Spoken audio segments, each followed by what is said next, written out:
Good morning, family. It is Monday, March the 4th, and we are going to jump right into our oracles. All right. We're going to start with the fairy oracle, and I could swear that we just had this one, but I don't argue with spirit. If they need a repeat card, they will put it in there, because remember, it's for our benefit. All right. So, fairy oracle of wisdom. Wisdom. Have you ever been told that you're wise beyond your years? Now is the time to call upon your inner fairy wisdom to help you with such a challenge. All right, well, I think we're a lot smarter than we give ourselves credit for. Now, that's based on intuitive feelings that we have, past life knowledge that we've accrued here in this cycle. But remember, your higher self is always with you, who's been there, done that. And sometimes we need to dig deep and pull that wisdom out to help us get through everyday situations. Whether it's small, maybe it's a big thing that you're going through right now. Your gut and your guides will help you pull out that inner wisdom to help you get through that. And we need to learn to trust it. Okay? All right, the Angelic Lightworker card today, number 19. Soothing mind and spirit. Soothing mind and spirit. That's number 19. The violence of mind can manifest as depression, chronic physical or emotional pain, or psychological demands that we place on ourselves. Such self-demands may include a need to be perfect or maintain unrealistic standards. Boy, they're going to talk to me today, huh? This is a difference between spiritually affirming encouragement to grow boldly and barely concealed violence of self-hate that underlies the belief that one is not enough or deserves to be treated poorly. Acknowledging that you are deserving of love, attention, consistency, respect, and care is a way to soothe the tiring violence of mind and spirit that can wear out the heart. Archangel Raphael brings you a message of an unconditional love destined for you. That love can flourish best and in so many ways when it is nurtured within your relationship with yourself. Okay, so wisdom. We're still drawing that out too. We know better. Remember, we don't spit on the mirror because you're spitting on Creator.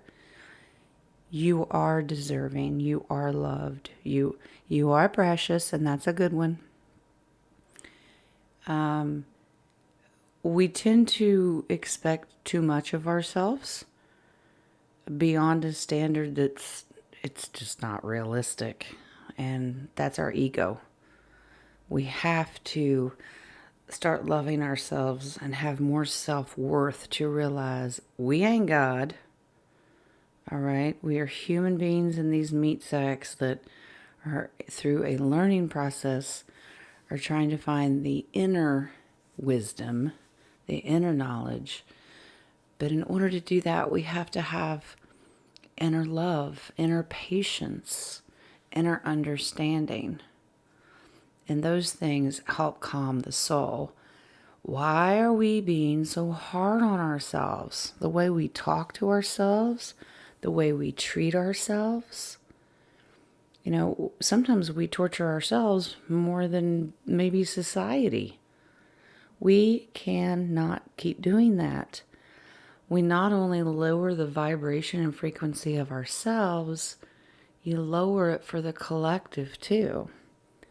We have to start thinking more positively, and that comes from speaking out of love, and it starts with self. So let's remember who we're talking to when we look in that mirror. You are worth it. All right. Mystical shaman there in the middle, we have the lower world, and that's number 31. I believe we had the upper world the other day. So let's find out what the lower world means. The lower world holds the hidden treasures of humanity. It's the place of rich and fruitful darkness where we can find the disowned parts of ourselves and the abandoned aspects of our psyches. The lower world is the place of our ancestors where we discover the gifts and lessons from the past. It is the realm of the collective unconscious. Here we can meet our demons and transform them into pure energy, our source of personal power. Well, the lower world is the dark places that we tend to either overlook and not deal with, or it could be just like spitting on the mirror. It's the way we talk to ourselves. We lower ourselves, we lower our standards of ourselves, and that's not okay. We have to clean that world out. We have to think more positively and how it helps not only our personal selves, but the psyche and consciousness of the collective. So it looks like we've got a theme here. We need wisdom, self-awareness, and we have to clean up all the negativity stuff. That's how we grow. That's how we ascend, okay? So just remember that you can transform anything that's negative in your life into a positive, and you have the power and authority to do it. It takes practice and it takes patience. So have a little of that for yourself, a little mercy and grace. All right, the secret language of light. Number 16, ask your soul. Ask your soul, are we talking to our souls? Do we talk to ourselves? And I don't mean the crazy stuff, okay? Yeah, we talk to ourselves all the time, Jen. What are you talking about? Well, wise questions create wise answers. So once again, we have a theme because we're working on wisdom here. Something you have asked for will turn up in your life. Every time you request something, you plant a seed in your quantum field or vibration reality. Where it begins to grow and move towards you. This is how we create and expand consciousness. Asking is the first step in any creation. It only needs to be about 10% of the creative process, but somehow most of us make it about 90%. If we don't see any evidence of our desires are coming into existence, we keep asking. This holds us in a place where the answers can't be heard. What you desire is on the way. You only need to ask once. It doesn't matter whether this is out loud or in your mind, because the universe interprets vibrations, not words. Yeah, here once again we have a patience problem and an understanding that Divine Creator Source knows the desires of your heart, and we tend to keep asking because we assume that somebody didn't hear us when we asked. And that's not true, including ourselves and our own souls. Ask once and then you manifest. You planted the seed. Instead of keep asking, be quiet and know that the answer's on the way. But like I said, we've got to practice a little patience here. We have to have a little mercy and grace, because our timing is not Divine Source Creator's timing. God let go and let God is that all you got to do is ask one time and it's coming. Then sit back and let it happen. You planted the seed.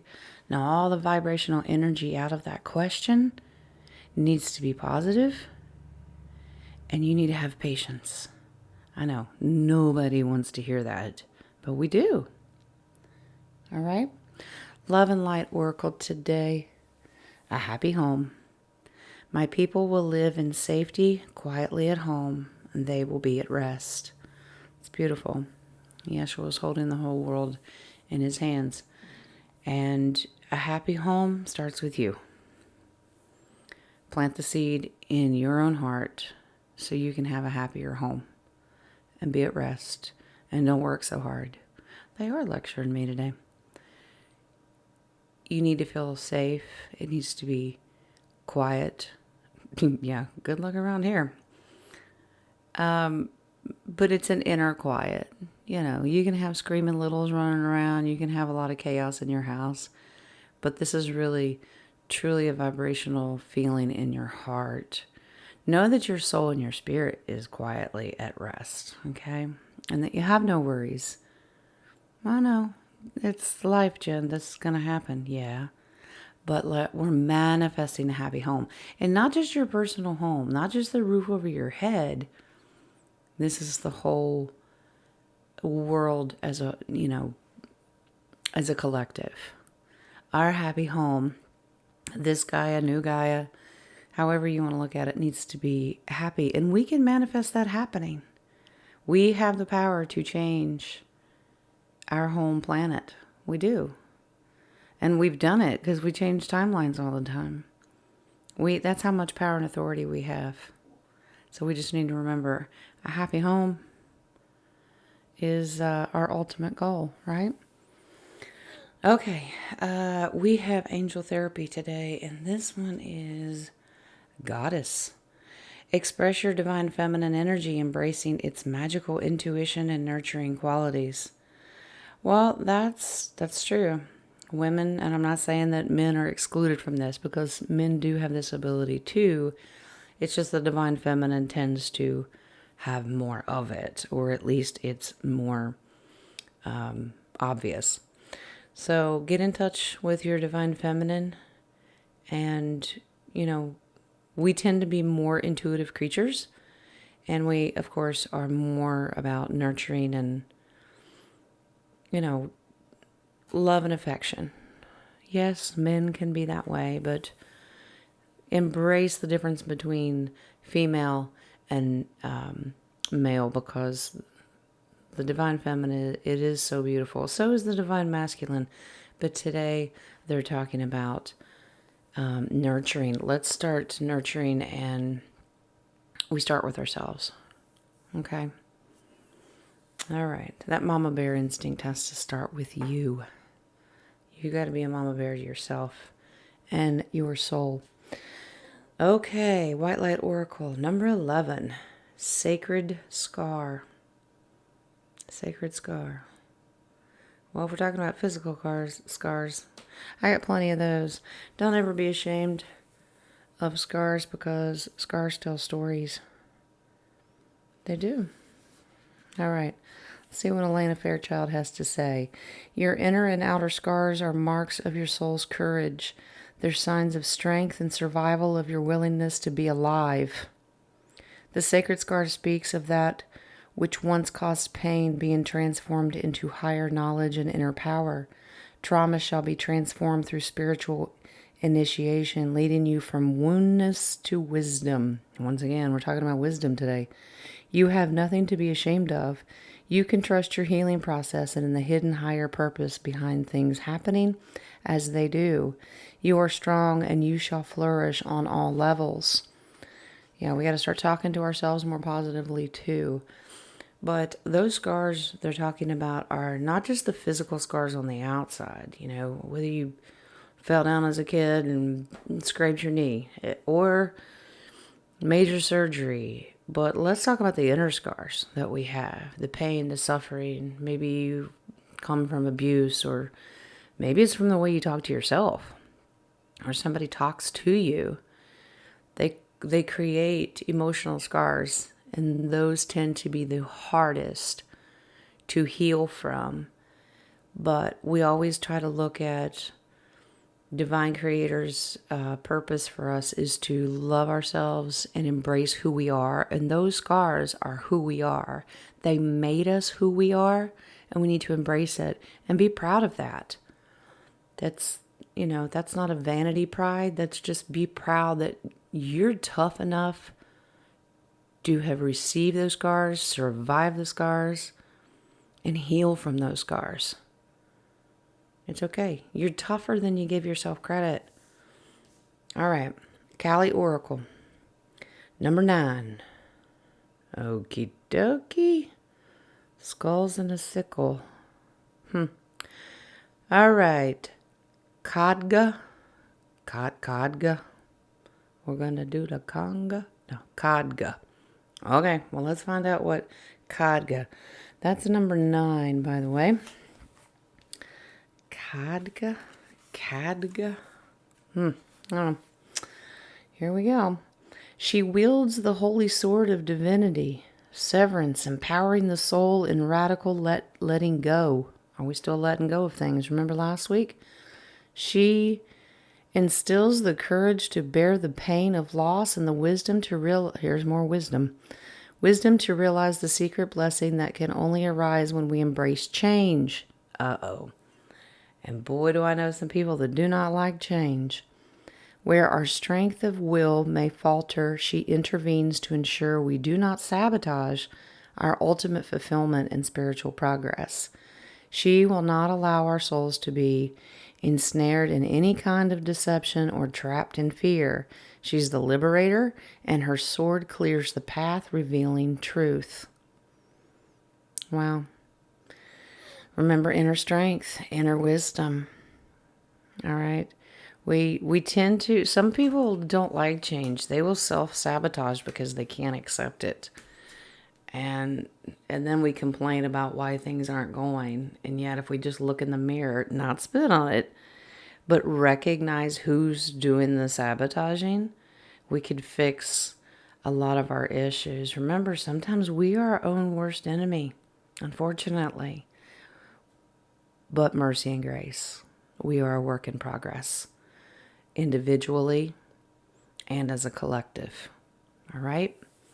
Embrace change. Maybe it won't be so bad. All right? All right, your extra card that I pulled today from Tarot. Beautiful, beautiful card. It's number 14, and this is Temperance. This is Temperance. It's a reminder that your life may need a little more balance in it, okay? Balance from spiritual, physical, in all aspects, male, female, but it needs balance.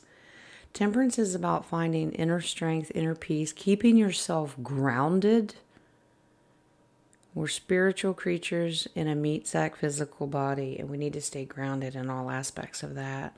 It's also a reminder to stay in touch with your spirit guides and your higher self and all the heavenly hosts, you know, whether it's shamans or archangels, your divine creator themselves, Yeshua, anybody. But it's about the life flow that you have. Stay balanced, okay? It's a virtue. That's why it's temperance, all right? That is your oracles for Monday, March the 4th. I hope you guys have a very, very blessed day. I will see you on the show later. We're manifesting Jen's internet holds out more than an hour and 28 minutes. It seems to be its goal every time. And you all have a very beautiful and blessed day. And remember, find your inner wisdom, find your inner peace, and let's think positive, okay? All right, guys. Many, many blessings.